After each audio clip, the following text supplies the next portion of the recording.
santos. Então o anjo pegou o incensário, encheu-o com fogo do altar e lançou-o sobre a terra.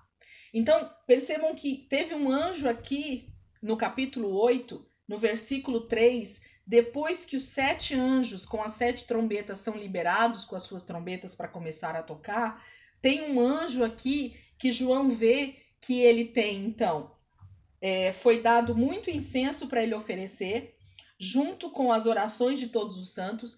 Então, a oração de toda a humanidade, desde Adão, vou falar assim só para a gente entender, tá? Então, todas as orações que foram feitas em favor de justiça, em favor da manifestação de Deus, em favor da salvação dos homens, em favor do que Deus deseja para a terra, todas as orações, elas são guardadas, a palavra de Deus diz, né? Deus recolhe as orações dos santos, da sua igreja, daqueles que são tementes a ele. E essas orações estão sendo acumuladas em algum lugar, né, diante de Deus, que a gente acredita por essas taças aqui, que sejam nessas taças. E, gente, não vamos tentar, na verdade, criar imagens alegóricas somente para a gente tentar entender, mas vamos imaginar que essas taças são simplesmente uma representação de algo que Deus vai derramar sobre a terra por causa das orações dos santos. Entende o que eu tô querendo dizer? Porque quando a gente olha alguns desenhos na internet ou alguns livros, aí a gente vê lá, né? A gente imagina logo uma taça de ouro bem grande, e aí os anjos virando essa taça assim para a terra, e aí aquela água que tá dentro da taça se derramando sobre a terra. Então fica uma coisa meio infantilizada, né? Meio romantizada, dá a impressão de filme de ficção científica, de coisa futurística. Não, vamos olhar para tudo isso de forma muito espiritual. E não é que eu estou espiritualizando o Apocalipse, não é isso, é o contrário. Eu estou querendo que vocês só sejam realistas quanto ao que João está descrevendo para nós, tá bom? Então é isso que eu quero que vocês façam nesse momento. Então nós temos um anjo, um único anjo, aqui no capítulo 8, que está sendo dado para ele uma grande quantidade de incenso. Então, voltando de novo, que no céu existe então um tabernáculo igualzinho o tabernáculo que Deus escreveu para Moisés e para Davi, ok? Então já existe um lugar onde Deus é adorado, da mesma forma que houve uma sombra aqui na terra e da mesma forma que vai haver novamente um lugar de plena adoração a Deus, ok? Então existe lá no céu um lugar exatamente como os homens adoravam aqui na terra, onde existia um altar de incenso que é representado pelas orações dos santos, e esse anjo tem muito incenso para queimar nesse altar que está diante do altar de Deus, e ele então queima esse incenso, e desse incenso sobe uma grande fumaça, não é isso? Ó, versículo 4. E da mão do anjo subiu diante de Deus a fumaça do incenso com as orações dos santos. Agora volta rapidinho, segura aí na mão o capítulo aí, vamos lá no 15 de novo, só para vocês verem. Segura as páginas na mão, porque a gente vai e volta no 8 e no 15. Vai lá no 15 de novo para mim. Olha o que acontece no capítulo 15, versículo 8. Olha o que acontece. O santuário ficou cheio da fumaça da glória de Deus e do seu poder, e ninguém podia entrar no santuário enquanto não se completassem as 7 pragas dos 7 anjos. Percebem que existe uma mesma fumaça sendo liberada e que não necessariamente estão colocadas no mesmo lugar aqui na relação de João, mas que muito provavelmente é exatamente a mesma coisa que está acontecendo, só que João vai vendo e vai descrevendo isso, e parece que são momentos diferentes, mas ele está vendo a mesma coisa. Porque quando a gente lê o capítulo 8, fora do contexto, a gente até nem entende o que esse anjo, com esse incensário que ele lança sobre a terra, coração dos santos, e com essa fumaça, e por que está acontecendo isso aqui, mas isso tem a ver com o derramar da ira de Deus sobre a terra. Percebem que no capítulo, volta lá a página do capítulo 8 para vocês verem, olha o que acontece. Capítulo 8, versículo 4. E da mão do anjo subiu diante de Deus a fumaça do incenso com as orações dos santos. Olha então o que acontece. Então o anjo pegou o incensário, encheu-o com o fogo do altar e lançou sobre a terra. Então é como se esse anjo ele pegasse então toda essa oração dos santos, com toda a ira de Deus por causa de toda essa intercessão que houve durante todo esse período da história da humanidade, e agora Deus dissesse assim: agora vocês vão ver a minha ira realmente se estabelecer sobre a terra. Agora vocês vão receber a recompensa pela maldade, pelo pecado e por tudo que vocês fizeram durante toda a era desse mundo caído. Entendem? Então, esse anjo, quando ele lança esse incensário, ele está justamente iniciando, ou no meio disso tudo, da ira de Deus sendo derramado sobre a terra, ele também derrama esse incensário, ok? Então, vamos voltar lá para o capítulo 15 de novo, para a gente agora entender. Vou fechar a aula e a gente já volta, tá bom? Senão vai fechar no meio da minha explicação. Não demorem, um minutinho aí para a gente já voltar, tá bom? Por favor. Vamos lá.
Tá muito complicado hoje, gente? Eu tô sendo muito complicada hoje ou eu sou sempre complicada? Não, tá ótimo. Ai, Jesus amado, ajuda eu, Jesus. Tá no normal. Tá no normal, né? Daí eu entendi. Você é complicada sempre, Elisângela. Entendi. Como diz o bom entendedor, meia palavra basta, né, Adailton? Amém, gente. Acho que tá todo mundo aí. Eu tava brincando aqui, gente, que tô perguntando se eu tô sendo muito difícil hoje. Aí a galera tá falando que tá igual sempre. Então isso quer dizer que sempre é meio complicado mesmo, né? Mas vamos lá. Tá faltando muita gente aqui? Não, né? Acho que era nós mesmo que estávamos. Eu não lembro o número, mas acho que era isso. Vamos voltar lá pro capítulo 15 e ver mais alguma coisa aqui então. Paulinha voltou, glória a Deus. Vamos lá, gente. Deixa eu pegar do início aqui de novo, para a gente ver o que está acontecendo. Vamos lá. Vi no céu outro sinal, grande e maravilhoso: 7 anjos com as 7 últimas pragas, pois com elas se completa a ira de Deus. E vi algo semelhante a um mar de vidro misturado com fogo. E em pé junto ao mar, os que tinham vencido a besta, a sua imagem e o número do seu nome. Eles seguravam harpas que lhes haviam sido dadas por Deus e cantavam o cântico de Moisés, servo de Deus, e o cântico do Cordeiro. E aí vem esse cântico aí legal, maravilhoso, que o Apocalipse João está mostrando aqui para nós. Lembra que eu falei para vocês semana passada que o livro de Apocalipse e essa questão dos selos e das trombetas e agora das taças tem tudo a ver com a sombra do que Deus fez no Egito? Lembra? Quando a gente olha para as 10 pragas do Egito, a gente vê praticamente todas elas dentro desse cenário escatológico, dentro desse cenário apocalíptico. Então, eu acredito piamente, porque a palavra de Deus está me mostrando isso, de que o juízo de Deus, né, a ira de Deus também lá para o Egito, para o faraó e para aqueles que decidiram desobedecer a Deus, é o mesmo que nós vamos ter no Apocalipse. só que isso de forma muito mais intensificada. E lembra que eu falei para vocês, Deus vai abrindo o leque, né? Então, naquele momento, Deus mostra a sua ira sobre uma nação, sobre um povo, sobre uma nação que havia escravizado Israel, que havia escravizado o seu povo. Então, Deus mostra de forma micro o que ele vai fazer de forma macro nos últimos dias. Então, o que Deus faz no Êxodo nada mais é do que justamente o que ele vai fazer nos últimos dias. Então, a igreja está na terra, assim como os judeus, né? Os israelitas estavam no Egito, então tá todo mundo junto no mesmo barco no momento em que Deus está fazendo o seu juízo contra o Egito. Então, aqui também no Apocalipse, nós vamos estar aqui os que estiverem vivos e nós vamos passar por todo esse momento, só que extremamente guardados pelo Senhor, como aconteceu com os israelitas no Egito, tá? Então, essa é a nossa grande esperança e expectativa por ver Deus agir. E aí nós temos situações extremamente semelhantes ao que acontece no Êxodo. Então, essa questão da chuva de granizo, da água se tornando como sangue e todas as outras. A gente pode, as rãs, nós vamos ver aqui um pouquinho para frente. Então, todas as situações que aconteceram no Êxodo, a gente começa a ver elas de forma macro e para terminar com o juízo de Deus aqui no Apocalipse. E por isso que, mais uma vez, agora a gente vê um outro exemplo, João falando exatamente sobre o cântico de Moisés, sobre esse cântico de vitória. Em que momento, então, isso está acontecendo? Isso jamais poderia estar acontecendo, esse cântico, esses homens diante do trono de Deus, aqui nesse versículo 2 até o versículo 4, isso não está acontecendo no início da grande tribulação, mas isso muito provavelmente está acontecendo justamente depois do toque da sétima trombeta,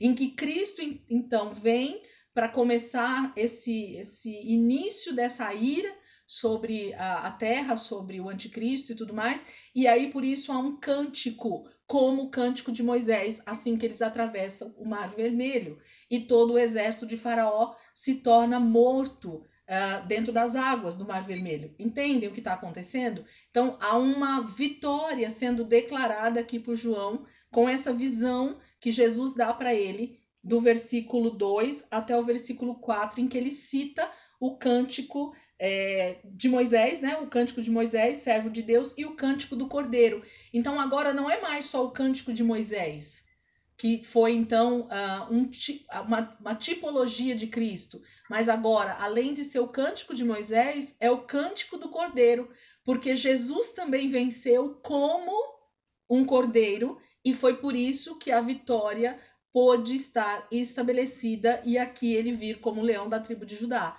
Então, Moisés vence no deserto contra os egípcios, contra o faraó, contra o seu exército, e eles morrem todos no mar. Jesus vence contra toda a hoste de demônios, principados e potestades na cruz, e depois da sua ressurreição, então, ele venceu a morte, o inferno, e agora é o desfecho de tudo isso com esse cântico de Moisés e o cântico do Cordeiro, ok? Então, mais uma vez, a gente percebe que no meio de um texto e que está se falando sobre as taças da ira de Deus, Deus põe aqui nessa situação, através dessa descrição de João, uma situação que vai muito provavelmente acontecer com o desfecho das trombetas e das taças com a volta de Cristo. Então, há um cântico que vai ser dito, que vai ser celebrado, que vai ser cantado como um cântico de vitória. Ok? Até aqui? Posso ir?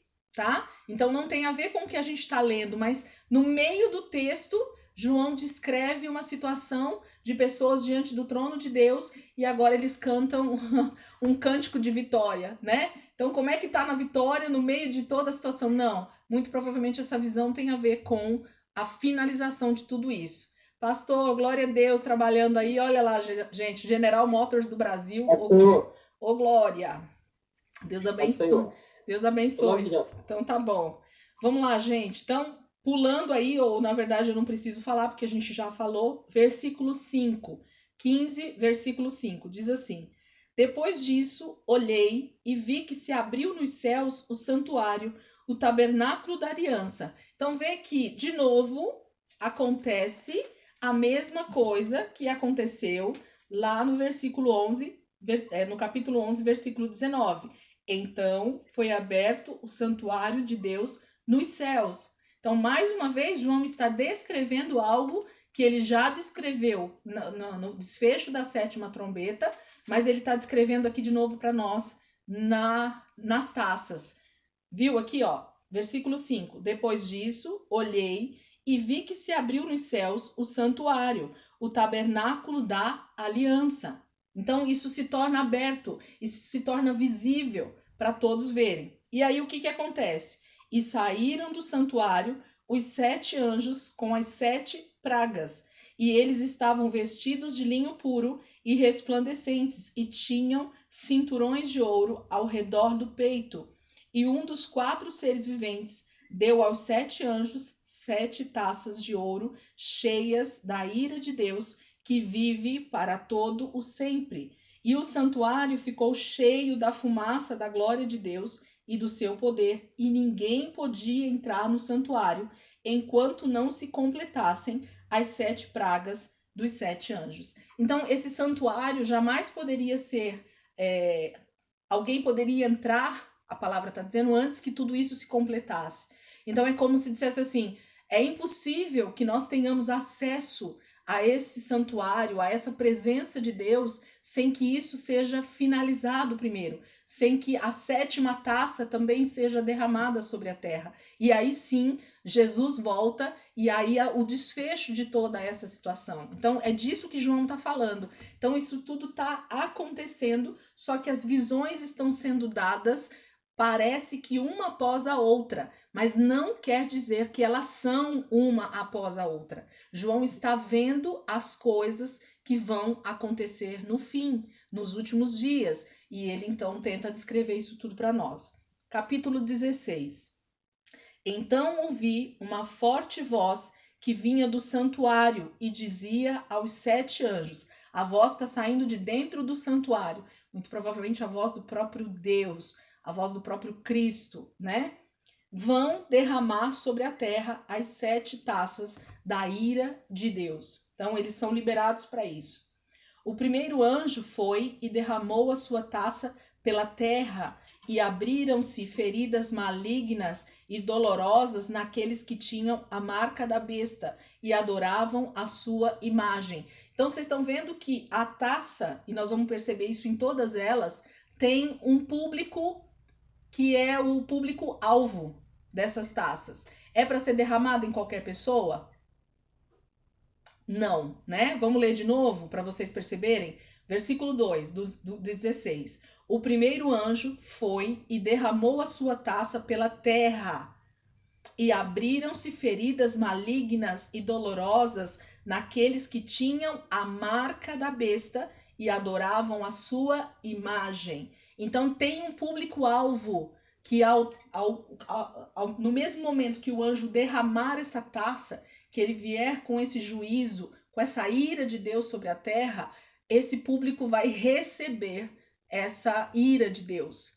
Então, por isso que eu falei para vocês, para a gente não pensar em uma taça, literalmente, que está sendo derramada. Porque senão você imagina, né? Tá todo mundo no mesmo lugar, a hora que derrama um copo, derrama uma água, vai ser todo mundo afetado. Mas não é isso que está acontecendo, ok? São pessoas específicas que vão receber nesse momento essa ira de Deus. Então, quem são essas pessoas? As que tinham a marca da besta e adoravam a sua imagem. Nós vamos falar sobre isso quando falar sobre a besta, tá bom? Então não se preocupem. Aqui nós estamos entendendo o que está acontecendo com os juízos e com a ira de Deus, tá bom? Então não se preocupem quem é a besta, quem são aqueles que adoraram. Não se preocupem em saber o público. Então isso não é para a igreja, isso não é para os santos, isso não é para os salvos. É para aqueles que estavam com a marca da besta e que adoravam a sua imagem. Versículo 3.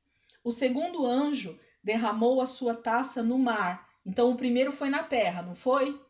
O segundo anjo derramou a sua taça no mar, e este se transformou em sangue, como de um morto.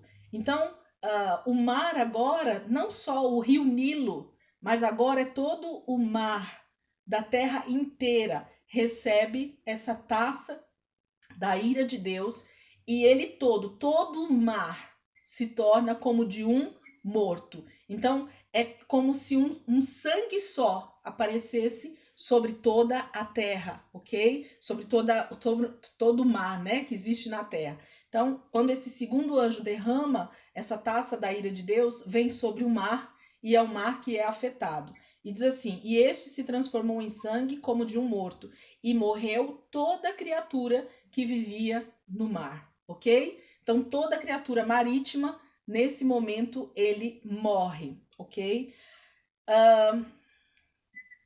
Num outro momento, eu quero ver se eu trago para vocês alguma coisa específica sobre essa questão do mar. Porque a gente olhando de forma bem simplória, né, de forma bem simples, a gente imagina que são criaturas marítimas mesmo, né? Peixes, tubarão, baleia, essas coisas que morrem, ok? Mas, assim como a gente diz que Apocalipse não é figurado, mas assim como a gente diz que também não é literal, é o que acontece dentro do livro de Apocalipse. Então não dá para levar tudo para o literal, mas também não dá para levar tudo para o alegórico. Porém, vou dar só uma deixa aqui para vocês e a gente vai pensar junto sobre isso, e num outro momento eu trago aqui para vocês sobre isso. Aonde foi que os soldados de Faraó morreram na época lá do Êxodo?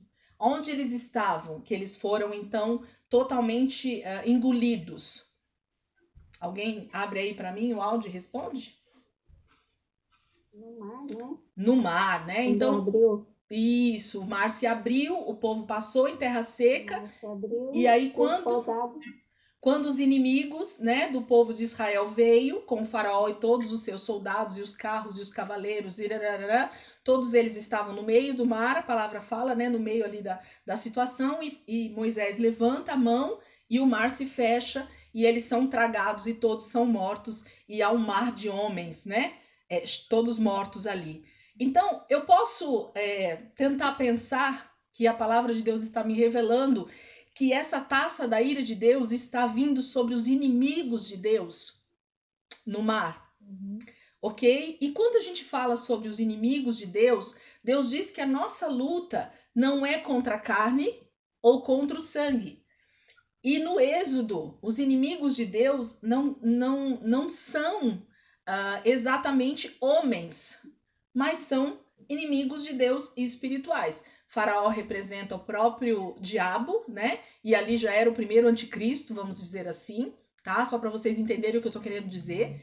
E é todo esse contexto de soldados, de inimigos de Deus que morrem então afogados ali no Mar Vermelho, ok? E é no mar, não é na água doce. Deus não os mata de outra maneira. Deus mata todos eles no mar. Então eu posso conjecturar com vocês, eu posso dizer que a palavra de Deus tem trazido uma revelação para mim de que esse mar tem a ver com inimigos espirituais, de que esse mar sendo então sendo derramado uma ira de Deus sobre esse mar, está falando sobre espíritos malignos que estão aparentemente no mar também, né? Fala nós vamos falar sobre o dragão que emerge do mar. A gente vai falar muita coisa ainda sobre o mar aqui em Apocalipse. Por isso que eu tô jogando isso para a gente pensar junto, ok? Então a ira de Deus com essa segunda taça está vindo sobre o mar. E aí diz que o mar se torna como de um morto. Então todos os inimigos de Deus que estão no mar, eles estão sendo mortos, ok? Então, vamos deixar isso aí agora em aberto e a gente vai falar sobre isso conforme a gente for falando sobre essa questão do mar e sobre a terra, tá bom? Então, tem a ver com áreas espirituais, não só áreas físicas. Versículo 4. O terceiro anjo derramou a sua taça nos rios e nas fontes, e eles se transformaram em sangue. Então, agora também, águas doces também são afetadas por esse terceiro anjo que derrama a sua terceira taça, e agora sim sobre águas doces, sobre águas que agora se tornam como sangue também. Então Deus está querendo exterminar todo tipo de criatura viva que possa estar nesses ambientes, ok?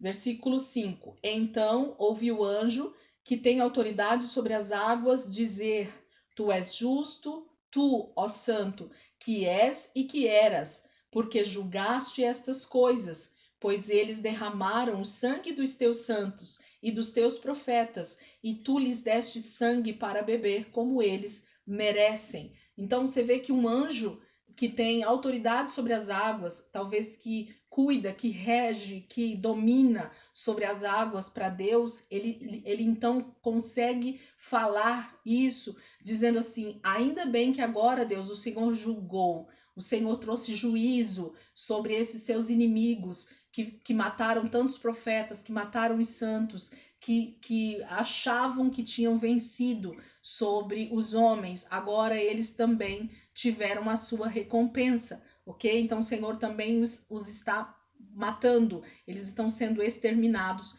pela tua ira, ok? O 7, versículo 7. E ouvi o altar responder. Então o altar responde essa frase do anjo. Sim, Senhor Deus Todo-Poderoso, verdadeiros e justos são os teus juízos. Deus não é injusto, Deus é justo. Então, a sua ira vai vir sobre aqueles que merecem esse juízo, essa justiça na terra, ok? Deus jamais será injusto contra qualquer um aqui na terra.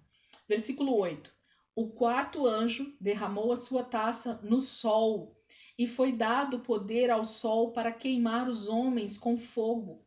Estes foram queimados pelo forte calor e amaldiçoaram o nome de Deus, que tem domínio sobre estas pragas. Contudo, recusaram arrepender-se e glorificá-lo. Então, o quarto anjo derrama a sua taça sobre o sol. E aí eu volto a dizer para vocês que é uma das interpretações que eu tenho sobre esse texto e que eu não vi nenhum teólogo falar sobre isso. Eles falam tantas outras coisas, levam para outras passagens bíblicas que existem na Bíblia sobre essa questão do escurecimento do sol, que a gente até já leu algumas, e essa ira de Deus aqui sobre o sol vem mais uma vez para reforçar aquilo que eu penso. Lembra que eu falei para vocês sobre os homens adorarem, né, as estrelas, o sol, a lua, tantos deuses foram criados a partir de coisas criadas pelo próprio Deus, né? Então Deus diz para não adorar nenhum tipo de imagem,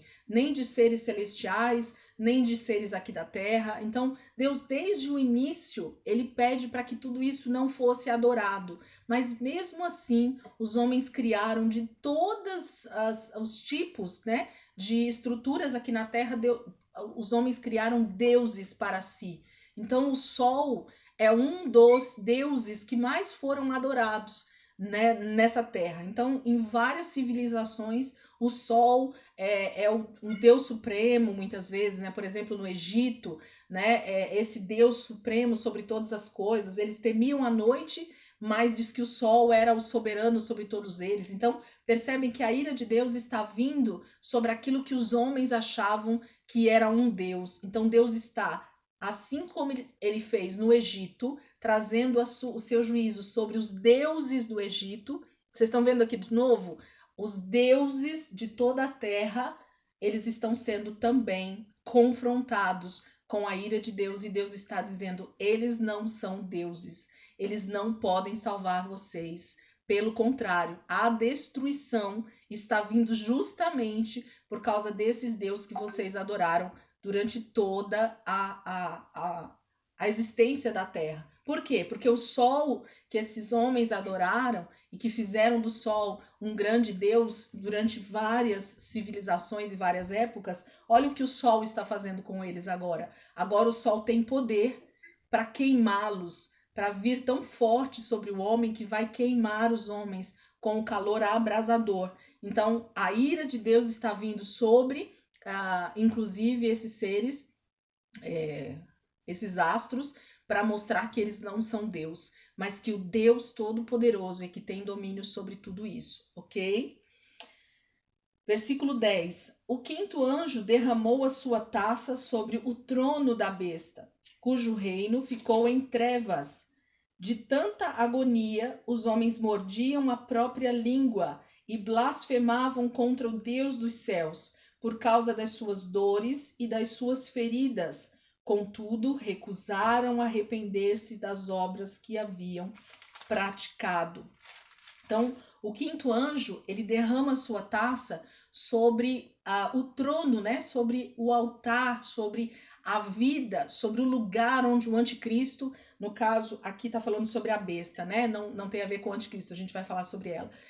O trono da besta, ele é julgado nesse momento por esse quinto anjo, né? Então, tanto o seu trono, o seu poder, o seu domínio, quanto o seu reino, ele é então derramada essa quinta taça de Deus e vem então juízo, vem a ira de Deus sobre eles. Então isso está acontecendo para públicos específicos. Estão vendo? Quero frisar isso para vocês, por quê? Porque a ira de Deus, as taças da ira de Deus têm um destino certo, cada uma delas tem um destino específico. Então nós, como igreja, como povo de Deus, como santo, como eleitos, mesmo estando nesse momento na terra, nós não precisamos temer, porque os juízos de Deus, eles vão vir com o endereço certo, ok? Então a gente não precisa temer. A questão é que a gente vai estar, então, vendo os juízos de Deus acontecendo sobre a terra. Então, o quinto anjo, ele derrama a taça dele sobre o trono da besta. O trono fala de reino, fala de domínio, fala de lugar de reinado, né? De lugar onde ele está, e fala sobre o seu reino também, que fica em trevas. Então, tem a ver com aquela escuridão lá do Egito também, ó. Sempre me vem na mente quando eu começo a ler, porque as pragas são as mesmas, né? Então, houve densas trevas, e nós já lemos isso também dentro das trombetas. Lembra que o sol se escurece uma terça parte, a lua também se escurece outra terça parte, e aí eles ficam em densas trevas. Então, tudo isso está acontecendo, percebem? De forma muito paralela, de forma muito, parece que no mesmo lugar. Se vocês forem olhar nas trombetas, muito provavelmente isso está ali também muito equiparado. Pode muito provavelmente estar até na mesma, no mesmo número, né? Então, a quinta trombeta, a quinta taça, muito provavelmente está ali próximo. Se vocês quiserem dar uma cruzada nessas informações, vocês vão perceber que está tudo ali muito próximo. Então, por isso que eu falo que eles estão acontecendo de forma paralela, tá bom? Versículo 12. O sexto anjo derramou a sua taça sobre o grande rio Eufrates, e secaram-se as suas águas, para que fosse preparado o caminho para os reis que vêm do Oriente. Lembra que 4 anjos são liberados do rio, que estavam presos, né?